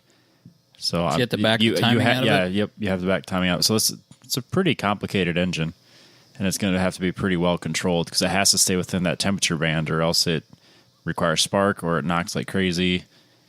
That must be why they've never done this before. There's a lot that can go wrong, and it's a great engine in ideal situations. So like you're not going to be able to drive with the HCCI technology like taken off. Like you have to use a spark plug like for that type of torque and stuff. But I think cruising speeds, I think the same idea of those V8 engines that would cut off 4 cylinders, so you'd run 4-cylinder on the interstate. Yeah. I think it's similar to that. As efficiency-wise, you mean? Yeah, it's 20 to 30% more They efficient. said it was maybe as efficient as their diesel of a similar displacement. Oh, damn. I don't know what But I don't why know what they wouldn't you defined just efficient as. If it's do a diesel then. Because people don't want diesels. revs.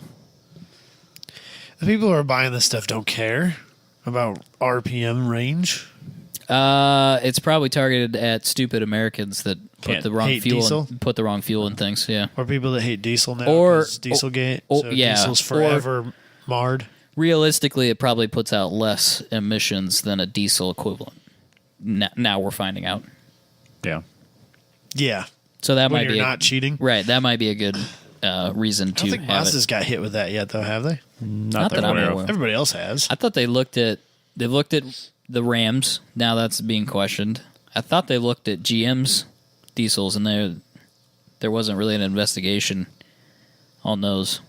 GM had enough For what money that's worth. saved up already. They were like, "Oh, This is Volkswagen, coming. we need to spend. We need to start saving money now to buy our way out." Aren't of this they problem." owned by the government anyway? Government Motors? It's Conspiracy, what it stands bro. for. Conspiracy. Let's get our tinfoil hats. Wait a everybody. second. So you're taking out all the diesel competition. The only one that's left is the one that's owned by the government. Conspiracy. Thank you. You heard it here first, people. Yeah, conspiracy. Wow. Anyway, I think it's cool. I see a lot going wrong. I see this being a real pain in the ass to maintain. What's a lifetime expectancy for this? That's hard to say. What's the service intervals? I don't know. I'm just surprised that they're wasting their time on internal combustion technology, period. Bro, they wasted like decades on rotaries. So, are you surprised? But I'm really curious as to how they change compression.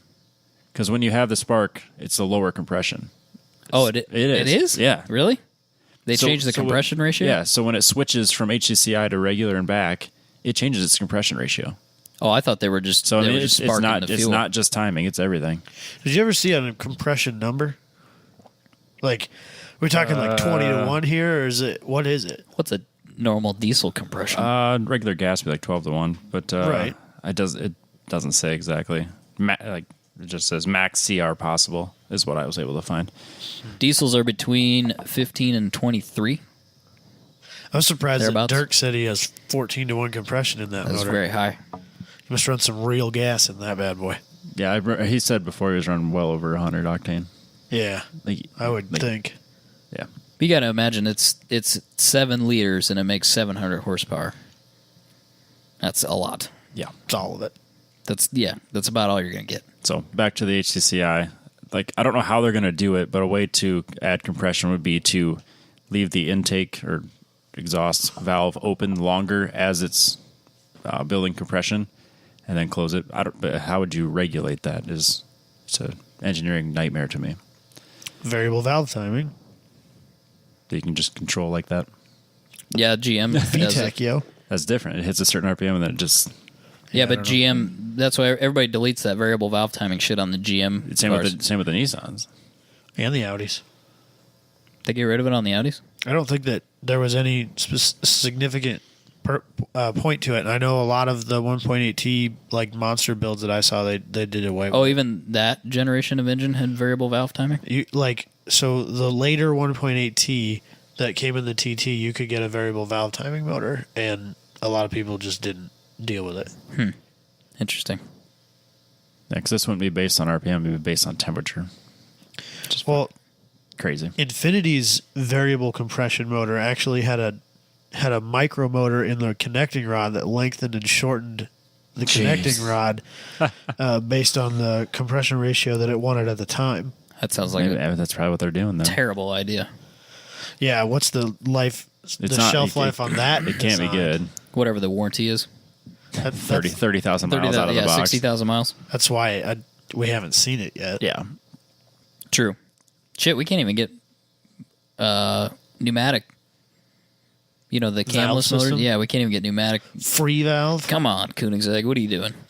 He's pissed because he didn't get on that list. It's because That's he's why. wasting time doing free valve stuff. He should be building more cars. Then he could be on that list. They only make like 20 cars a year or Not something like that. many. Or Well, not, it's a maybe size not If that it's even that It's high. a small operation. It is. It's a very small business, technically. Yeah. They just make a very expensive car. Yeah. Which, you know, that's probably what I would do. I'll just charge $2 million for my car. I'll make 10 of them. You'll get it when I feel like making it. be sweet. That's the best business ever. Yeah. Yeah. It is. It doesn't get out of control. And you can make rad shit like... Yeah, it's made to order. Carbon and fiber wheels. just take all the time. Did you see Porsche has carbon fiber wheels now? I did. They're like $15,000. Yeah. Yeah. It's expensive. Is it worth it? No. No. Because once they're broken, they're... Robbie, carbon fiber connoisseur, Carbon fiber Robbie said it's not worth it. says, "Nah, I'm out. It's not worth the time." What's next, not. Robbie? Let's do the next thing. Germany is going to install overhead electric vehicle chargers on the Autobahn. Crazy Germans. This is the Siemens E-Highway, or is that what it's called? I think it is. Yep. Siemens E-Highway. So it's basically the same technology as the trams and trolleys and shit that you see where they have the big thing sticking up like a Teletubby thing. It's the And it's bumper touching- car technology. Yep, there you go. They stole it from Top Gear. Weren't we using trams with overhead electrical, Like 100 years ago. the 1800s? Bro, semantics. This is not new technology, but it is new The technology. difference would be your wheels aren't on a track, you know what I mean? Yep. But they just as well be. Like what? Well, so this stretch, well, how long is this stretch of road? It's only, Like 2 miles long or something. yeah, it's not long. very long. 1.2 miles. This is just a proof of concept, right? Yes. Supposedly they've done it in Sweden. Did we talk about this? Maybe I feel like we've talked about, or maybe it was a wanting new story to do we something deleted. Like this. Did we do this I story? think we did it like a year ago. Okay, that's We what I- like another place was trying it. Yeah, so maybe it was Sweden. Sweden has done it, supposedly. And I said then, And the Swedes hate everything petrol powered. They hate it. They don't want to participate in any of it. yeah, it's terrifying. And so now they've proven that this works, supposedly. Maybe. I don't know. And now the Germans are doing it. But, you know, I don't know. It is going to be a proof of concept thing. I don't understand the point.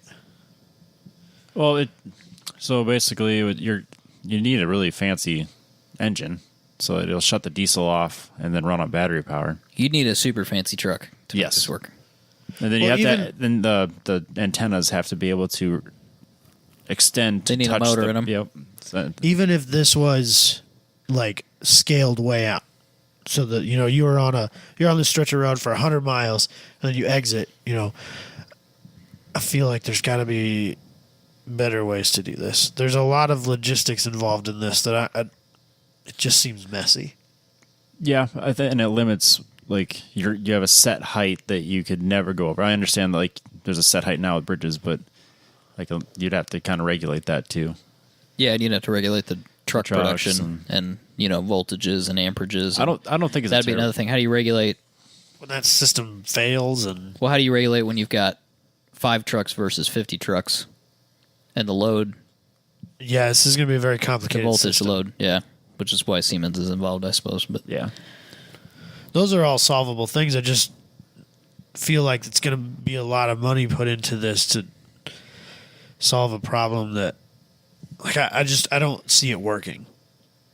If Yeah, you it's scale this like- out, large, it's too costly and too like weird, and logistics of it. And are they going to put this in passenger vehicles?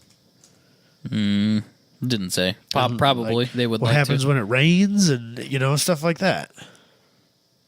What are you looking up there, Robbie? I'm trying to find cost per mile. They say that now all the statistics I could find on this were very biased. For instance, when you say things like it's zero emission, The power, it's not. Power had to be produced by not something.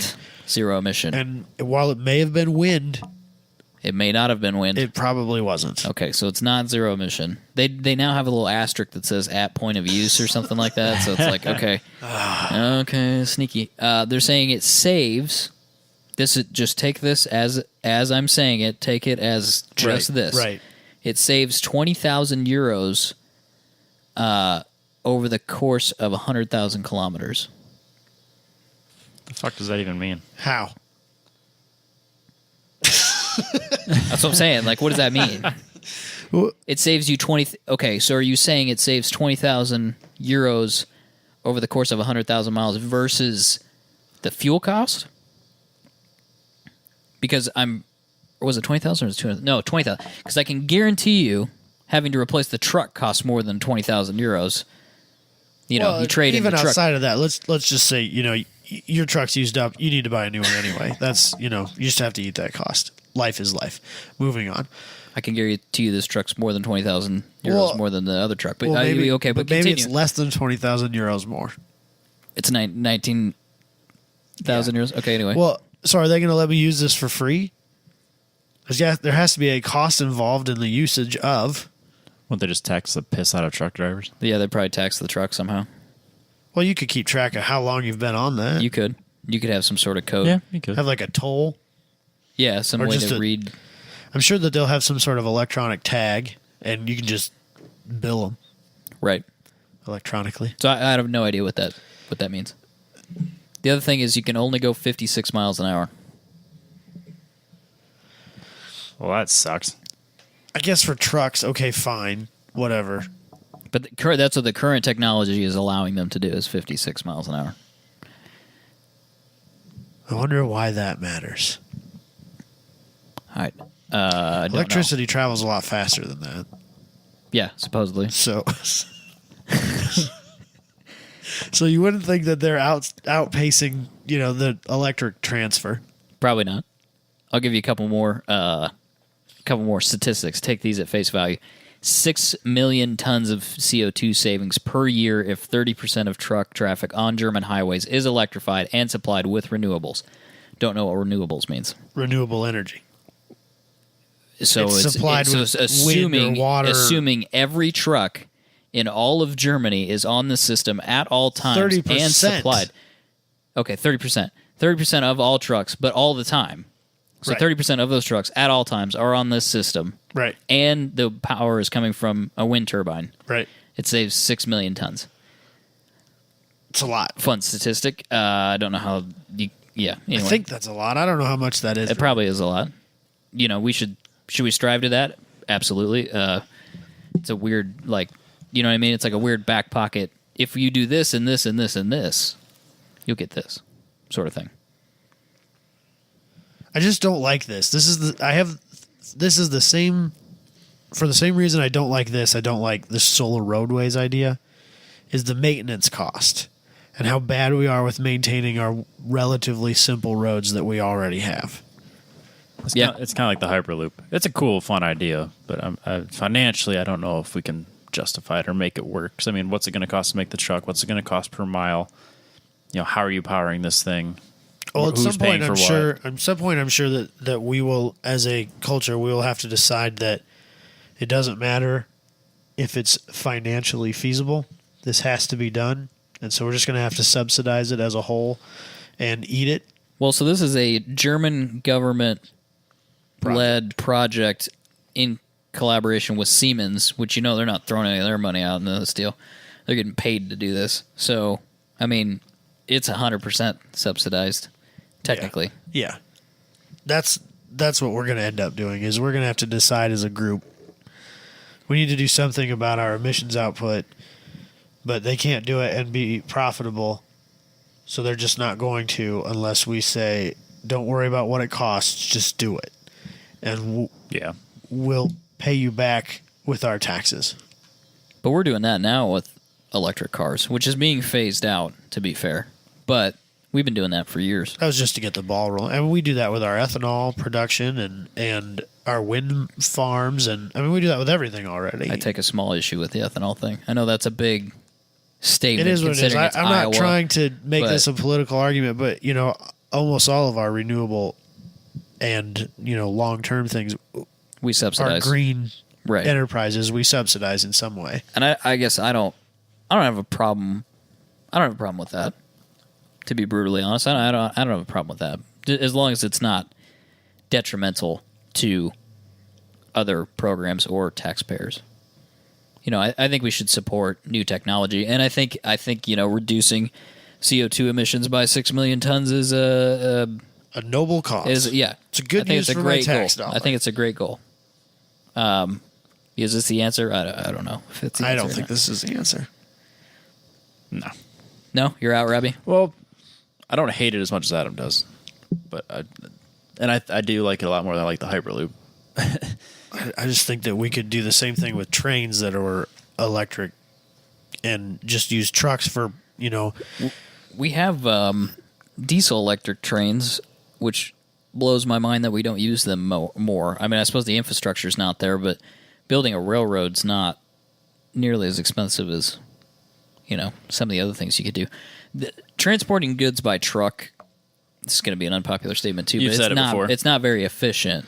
it has to be done from There's A to B and like E Y to F. Yeah, right, exactly. Or whatever, It does, but yeah. in the middle, Yeah. we should be able to do this more efficiently. And instead of like trying to reinvent the road, why don't we try to do it with a train system? I feel like that would be much simpler to create an electrified train network than an electrified road network. For sure. And it's private. Well, It could private's be not the right word. It's government subsidized. It's but it's not a public space, meaning like you're Right. You're not contending with a non-autonomous car and a semi-autonomous car and somebody that's trying to eat a sandwich and somebody that's you're not competing. Snapchatting. Right, you're not competing with other road users. You're actually removing some potential danger by Traffic. right, and moving it to a different something that's you're not contending with the public at that point. So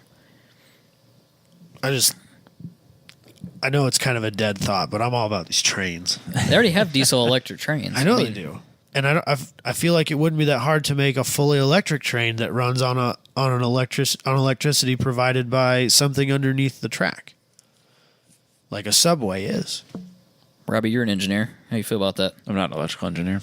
But that would be easier to me than trying to build some sort of suspended thing above the ground for roads. Yeah, and we've already talked about we can't put it in the road. That's not a good idea. We can't put it under or above putting it above the road's not good either. Aerial stuff is always has an extra maintenance problem. That's why so many utilities are pushing to be underground now instead, is because aerial stuff always has a higher maintenance over time. Yeah, you're exposed to the elements. I work in that industry. That is literally my thing. And it's just, it doesn't work as well. Agreed. So I don't like it. Trains, or Adam says. What else we got, Robbie? The 1965 Ford, or the Shelby GT350R will be back into production by Shelby. Is this a production car? Probably doesn't do 200, so what's it matter? Oh, okay, all right. I don't think so. So they're only going to So make this would be 20. the thing. 36. This is the thing Obama signed in. I don't even know what it was. It kind of like snuck through where you can make low volume. Is that what they're doing? Cars. Is Yeah. that what yes. Yeah, So- so Shelby is making brand new 1965 GT350Rs. They're making 36 of them for a cost of $250,000. Oh, they'll sell those. No. Yeah, I was gonna say, problem. if I Probably had- already sold. If I had $250,000, That's why they're yeah. not on that list. They're already sold out. oh, That car can't do 200. with a It's got a 289 V8. with a Borg Warner 4-speed in it. And a carburetor. No, Hell it is yeah. a period correct 60 what? 65. That's it. You know what the 65. best part is? There was stuff that Carroll Shelby wanted to do to the GT350R, but they ran out of time. So they're doing that on this one, which I think is fucking sweet. Like That's what? awesome. Independent rear suspension. They are doing that. They are going to do that. He wanted plexiglass glass. Okay. And then I think there was one more thing. Front air dam. He wanted a front air dam. They ran out of time, so they couldn't do it. That's awesome. I know. Yeah. I think it's. Is that like an optional extra, or is that just the way they're all going to be? I think that you get what you get. Okay. Yeah. You get what Shelby gives you. Yeah, they're just going to make 36 of them, and then someone can buy them. How long till this catches on? I hope it does. I genuinely do. I think it's kind of going that direction. Shit, you can go buy a Camaro now. You can buy a '69 Camaro. Like I could buy one, I literally think you still right need now. a VIN tag, though. I don't think you can register those as a kit car. Oh, so you need a car. I think you You need to. can't you can't do a kit car thing with those. I don't think so. Wonder what it takes to. I feel like if you could, there'd be more of them. I guess. Do we know that there are? I more of don't them? know that. I don't know that you can or can't, but They're sneaking into good guys. I just I'll tell don't you that right think now. that you can.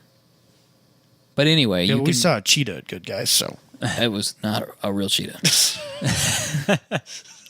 Took your fake car to Bennigan's. But yeah, you can buy the part that you couldn't like make. You know, the shell of the car. yeah, the unibody. Yeah, right. Exactly. Would you allow this car in a Good Guys? Fuck no. Because that's where they're going to end up. Oh, yeah. Yeah. See you, nerd.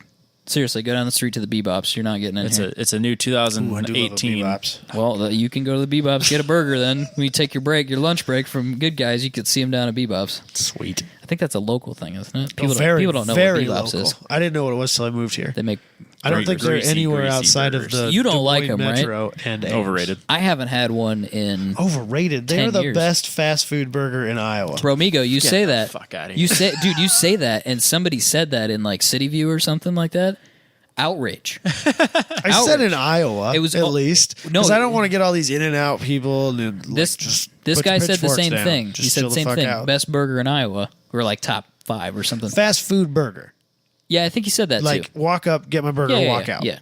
Yeah, angry. Pitchforks. The whole like What's better? how dare you put an LS in an RX-7? Those people. You gonna say Burger King's better? I mean, because that's what it's competitive with. Well, I mean, No, it's not it's- a Five Guys. Yeah, it is. are It you is sure? exactly like Five Guys. I don't think it is. It is. They make it the exact same way. Dude, don't you dare bring I'll say it. peanut oil. peanut oil, Don't you dare bring the peanut oil argument in. but here. that's for the fries. oh, that's true. Okay. Yeah, They don't deep fat fry their burgers. Let's No. calm down here. But no, Bebop's makes it to order the same way Five Guys does. I think mean, there's he's nothing right. different about it. I think it's the same thing, and same thing as In and Out. I mean, If you're going to call that fast food, I'm going to tell you that Red Robin Express is fast food. And Red that's- Robin's not fast food. Have you been to a Red Robin Express? I didn't even know that was a thing. Yeah, it's a fast food. And I'll say it right here, right now, Robbie. I don't care how offended you are. Red Robin's wildly overrated and not that good of a burger. thank you.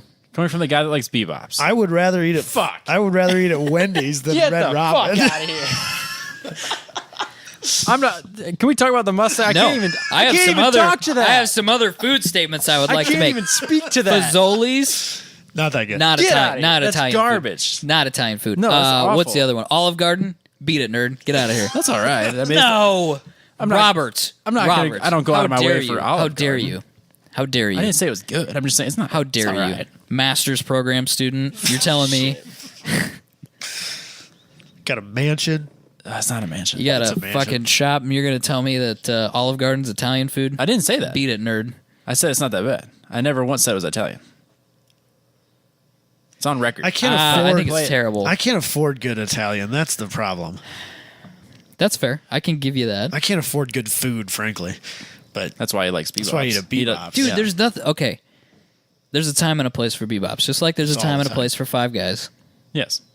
Except for when you get the norovirus, sounded which weird. wasn't Five Guys' fault. It just happened to be on the same day. yeah, I think you're overreacting. I think you're the same people there's that get not a upset time and a about. place for Red Robin though. Shit, Especially when you can drive across the street and eat at Fuddruckers or Five Guys in West. dude, Des Moines. Fuddruckers I do like. sucks. What? I like Fuck Fuddruckers. you guys. Are you kidding me? Whoa. Fuddruckers? Bro. You can get. No. They had elk burger and buffalo burgers for a while. I don't know if they still Fuddruckers. do. It's just fun to say. No. Well, you know what that turns into, right? Wait, who's not seen Idiocracy? Have you not seen it? Him. We Have just you not? all seen Idiocracy. Okay, just making sure. I have to check every once in a while with people because I'm like, bro, you need to watch that. We've talked about it like within Multiple the last times. 3 or 4 weeks, even. No, not the last 3 or 4 Yes, weeks. we have. Yeah, Have we we? did. I can- yes, I can on look the it up. show. Okay, I've had this discussion with multiple people that apparently because I've had this discussion at work. Like I've had it with some Because other it's people a I know. documentary now. Right. So anyway, yeah, it becomes something else. I don't know what to tell you, but Fuddruckers is a fun word to say. And it's I better don't like than Red Robin. Fuddruckers. It is not better than Red Robin. Oh, for sure it is. No, Yeah. no, Yeah. no. This guy just I'm said with that Robbie on that He's one. like, oh, Wendy's. The fuck out of here. I'd rather have a Wendy's than a Wendy's. Red Robin. Red Robin's not that good. Oh, for God's sake. It's not that good. Their fries suck. That's not the burger. Who? It has nothing to do with the burger. Who's Red fries? Robin. I don't know. They suck. They suck. Compared to Wendy's, yeah, it's fucking delicious. What are you? Robbie's so offended. I didn't I realize am. he was standing up for burgers like that. I can't even eat Wendy's. It's disgusting. Of the like McDonald's, Burger King, Wendy's, Out of those three, it's Burger King all the way. Oh no. Oh, Hardee's, bro. Yeah, he didn't say that. Oh, I I was grouping those together as Yeah. like the I- lower then tier Hardee's, fast yeah. food. I like Hardee's. They used or to Carl's Jr. We I've never never had we that. are region. We are Never had that. multi-regional. It's just Hardee's in the South, I think. Is it really? You probably, they just you call it probably just Carl's offended Jr. somebody. They just call it Carl's Jr. instead. Also, sweet tea sucks. Newsflash. It doesn't. You're wrong. I like Jack in the Box. We don't get those around here. It's like Sonic. I've never it's had like that. a Sonic, ain't it? You know what else I've not had? White Castle. You're not missing anything. Really? It sucks. Not really that bad. No, it's terrible. It's way oversold. What's that place you drug me to that I'm still pissed about? We've talked about that before. Runza. Yeah, don't go there. Oh, terrible. I love Yeah. Runza. terrible. Fucking, oh, they got chili. My what? Nebraskan homies. Nah, son, it's terrible. Nope. You have poor taste. I just want that on record that runs is bad. It's Like every terrible. once in a while, I gotta bring it up because man, I was not happy about that. Or was it like There was pissed? But I was like, he garbage. he talked it up made for it 2 so- hours. he man. made it sound like it was so I know. good. That's why we got there. I was like, did we go to the right place? Because this is something's terrible. wrong. I don't know if it's terrible, but he talked it up too much. It was just like I'd a rather go to McDonald's- Bebop's. Ooh, that's those fighting words I there. think I'd probably rather go to Bebop's too, but I like. I may have to have burgers a lot. Bebop's now because I haven't had it in a long really time. like their You guys are burgers. really upset about it. You can get their barbecue bacon burger. They use Sweet Baby Ray's, which, in my opinion, is the best like commercially available barbecue sauce. I usually get that, yeah. So, whatever. Let's finish this off with Elio Yeah. Motors is going to launch an IPO to help with cash flow problems. It's How do not gonna you work. say Elio? Is that how you Elio? say it? I said Elio. I say Elio. It's Elio. probably right. Elio. It either doesn't way. matter because they're not going to make a car. So Yeah, they're That car's never coming out. done. It's never gonna happen. For those that don't know, it's this really ugly banana, goofy looking. It's like an upside down it's a banana with wheels on it. Yeah, but it's only got 3 wheels. It's like a Morgan, but way way stupider. worse. It's cheaper, but it's Yeah, Like dumb. way cheaper. Isn't this $8,000 or wasn't this something. developed by the guy that designed the McLaren F1 though? yeah. There was some weird connection there. I Gordon think. Murray? Gordon Murray. I think this is a Gordon Murray car, or he had another dumb car idea. I can't remember. I don't think this one's his. Can you see if it's Gordon Murray? Yeah, I feel like you he'd do talk. better You talk than about it. It's so this is gonna get him like $10 because nobody buys into this anymore. This doesn't work. This didn't work with what was the Blue Apron? You guys know about Blue Apron? Yeah. If you listen to a podcast that's substantial, they have a Blue Apron ad. Right. They haven't called us yet, but so that's the home delivery meal service, and I mean they don't have any. They're not profitable. Let's put it that way. It's a big company. They have a lot of money. Well, they may not Yeah. have a lot of cash, but it's not They profitable. did at one point. So it's Paul Elio. I can't. He's the creator. Paul Elio. Is it designed by Gordon Murray? I don't think it is. He must have No, I done don't think something so. else that He was did a dumb. different weird little thing. Did he do it? I wonder if he did a different three-wheel But car. fun fact: Elio Motors is the 5th highest funded crowdfunding project at 102 million. Was that They had Kickstarter, or 100. What was that? Yeah, I guess. No, you paid for a reservation for your car. So they're considering that crowdfunding then. I know a guy who has a reservation he bought. They had 102 million dollars and still fucked it up. They can't get the car to do what they wanted to do, and I've seen this because I've been following them for a while on Facebook. He'll talk about like, oh, we're real close to it doing what we want it to do, but we're not quite there yet, and we're not going to release a subpar product because they want to do 80 miles to the gallon. I think that's their number. Well, then they also want they wanted the price to be $6,800, and now it's crept up to almost $7,500. Oh, it's that low? I thought it was in the 8s. It's not 8. It's not 8 yet, but it will. Yeah. They wanted to do it. Yeah, see, I thought the goal was less than 10 grand and 80 miles to the gallon. So Blue Apron tried this because they needed cash, and basically they've just been the butt of jokes on Wall Street for the last month because their IPO came out, it was $10 a share, and then it immediately went down to like $8 a share. And usually what happens with IPOs is the price goes up. So if it comes out at $10 a share, usually at the end of the day it's trading at like 12. You could have almost bet that if you could actually get in on the IPO shares, which a normal person could not, you were guaranteed to make money. And so now what we're seeing is these startups, I guess you'd call them, or tech company. Blue Apron's not a tech company, but these weird startup companies are coming to market prematurely, and it taints the reputation of your company. I don't think this is going to do any different. No, I wouldn't think so either. Yeah, They want $100 million. Yeah, Where are they coming up with that? They want another $100 million because they couldn't get it done with the first $100 million. How do you even come up? I mean, if you don't have any cash and you don't have a product to sell, how do you come up with a $100 million valuation? And I don't even know if this is selling all the shares of the company. Why does it take $200 million to make a cheap car? It doesn't. Yeah, I think that they're pushing too hard. I'm just thinking like what you could do with $100 million. A lot, and they're not doing. You would think so. Yeah. There's a guy at work that has like 3 pictures of these on his desktop, or like a. I would almost guarantee you he's got a reservation. I bet he almost has to. He bought one. So just people are buying. You buy normal, yeah, sane people are buying reservations of this. Well, I wouldn't call them sane. Well, but normal. They're out there walking around. Yeah. In the general population, yeah. Because you know a guy, and they're everyday people. Like this guy, the guy I know, he trucks. He does a lot of photography work. He owns a V8 swap, an LS swap Miata. Very normal dude. That's weird. But it's such an ugly car. It is very ugly. It's not cool like the Morgan. It's like literally the same footprint. Yeah, it's just. But it looks like a banana. It looks like an upside down banana. I never thought about it that way, but it totally does. Well, but every picture we see of them, they're yellow. They're always yellow or orange. Yellow and then orange is the guy's or orange, pictures, and I always see. It's just no. It's not going anywhere. I'm into funky weird shit, and I don't like this thing. I just think this is the idea is dead. Like it's just. But what do? You got to keep doubling down because how do you get out? Yeah, what are the so legal? Far in. I mean, I would hope that these people have some sort of legal repercussion to not getting their. What did a reservation cost? I don't have the slightest clue. Well, if it's anything like $1,000. Kickstarter, you don't get that back. Yo, no, this money for sure is gone. They don't even have any. I mean, even if you sold all the assets, you'll never get. No, you can never get the money back. You get like best case scenario, you get a small percentage, like 10%. Well, so let's pretend that the purchase or the reservation thing was the full purchase price of the car at what they wanted to sell, which Robbie said was $6,500. $6,800. Okay, and they have $102 million. Yeah.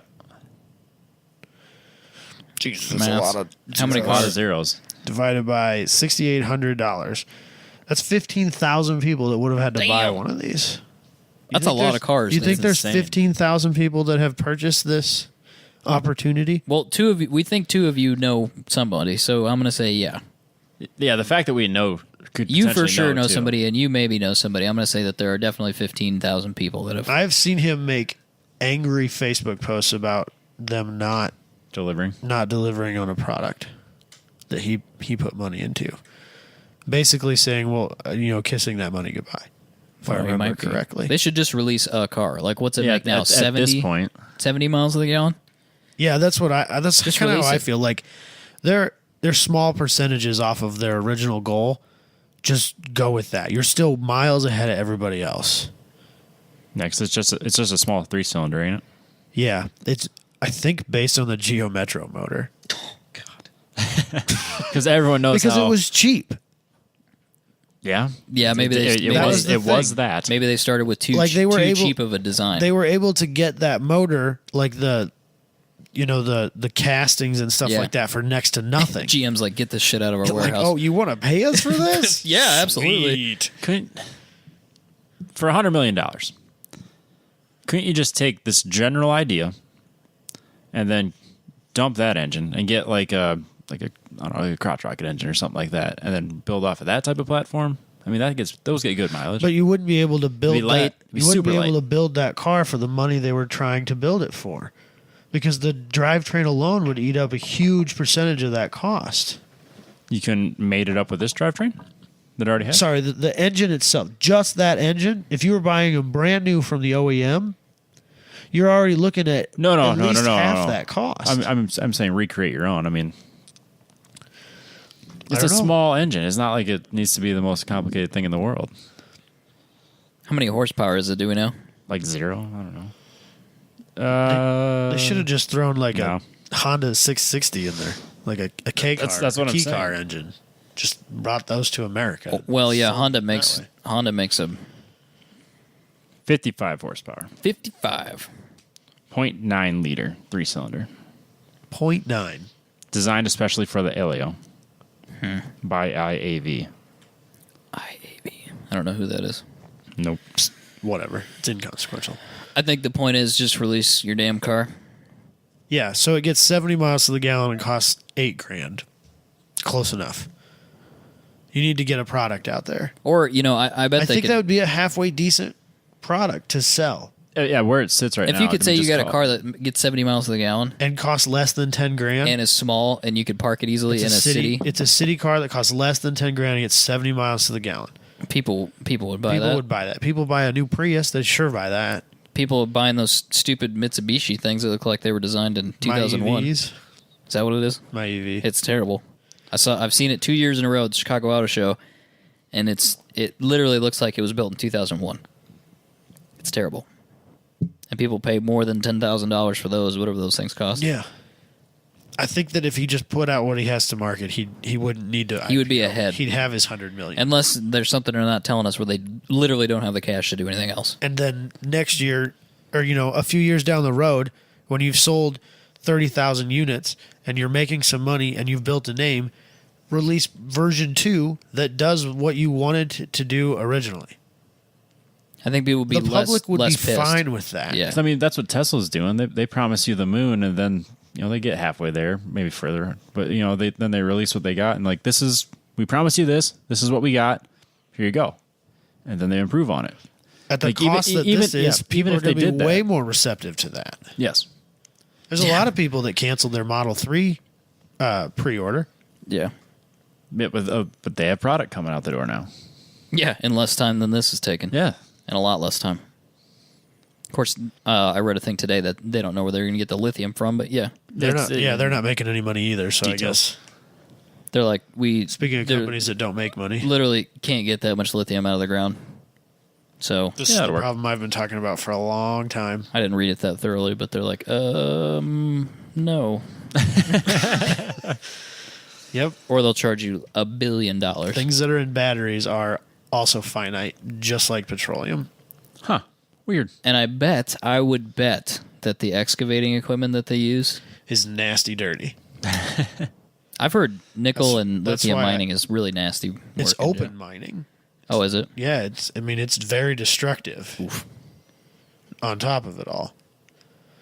The things So- people don't talk about. That's why I'm all about hydrogen fuel cell, is because it doesn't require these rare earth metals that batteries require. Yeah, but nobody wants to jump on that bandwagon because it's not sexy. Yeah, but they will.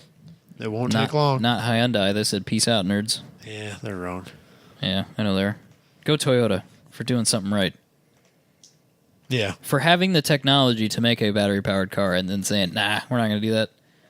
We'll do that too, but look at this. as Because, well. I mean, they have more battery automotive technology than anybody, Yeah. bar none. Have been doing it way longer. One of the very first to market. And they're like, nah, we're going to work on this hydrogen thing because we think this is better. And in 20 years, that's going to pay off. Maybe less. Oh, yeah. I would think so. It's got to be way less destructive to produce hydrogen in that form. And the byproduct, because you got to dispose of batteries, and that's not clean either. Nobody's thought of that yet. Let's not talk about that because Look at this shiny Tesla. It's got an iPad in the dash. and it's got insane. What's insane mode? Insane, ludicrous mode. I think it yeah. might have insane as well. I don't know. Ludicrous. But it's cool and it's fast and it does crazy things. So let's do that. Yeah. It's innovative. Touchscreen. I don't know what to tell you. Powered cars needs, suck. This Elio guy needs more Elon Musk charisma in his life. He'd be fine. Well, yeah. He also needs a better designer. Better designer, better business manager. Just Looks He's like Eric Buell, but not as cool. looks don't sell cars. I said it. You don't think so, really? No, do. because if they did, no one would own a Prius. That new gen Prius, I don't care what you want. That new gen Prius is flat ugly, I don't know why you would buy that over an Avalon or a Camry. which is an identical car with a different because it's a shell on it. Toyota. And I think you can get, that's a Honda. I think you can get an SUV from Toyota that's like or a CUV or whatever from them. Right. That's Crossover. a hybrid as well. Yeah, probably. So the only reason you'd buy a Prius is to be obnoxious. But I'm convinced that Toyota has progressively made it uglier to see if they can continue selling it. Well, they claimed, I think we talked about this when we did the Chicago Auto Show one way back because I saw it in person. It was still god awful. They say that it's more. What was the? Well, no, there was that, but there was also that it appeals better to the Japanese market. I think they literally called it anime, which maybe they're just screwing with us. I don't know. I think that's what They're the just whole trying design to of that car they're just does. trying to justify it and how terrible it is. But yeah, Looks don't sell cars, or nobody would be selling cars that look like they do. what was the name of the hydrogen car again? Do you remember? I can't 'Cause remember off the top of You my were head. in it. Yeah, was I that remember. was Murai? Yeah, that's Murai, I something like think. that. was the design of that god awful? No, it was pretty. I mean, it was Kinda pretty normal. plain. It was Yeah. it was just a car. But that's It looked Just like kind of like a everything else. Camry, Do you think- kind of like a. They must be pranking us because they're like, "This is not the way to go. Let's see how many of you morons will buy this." in a stupid year they're looking gonna thing."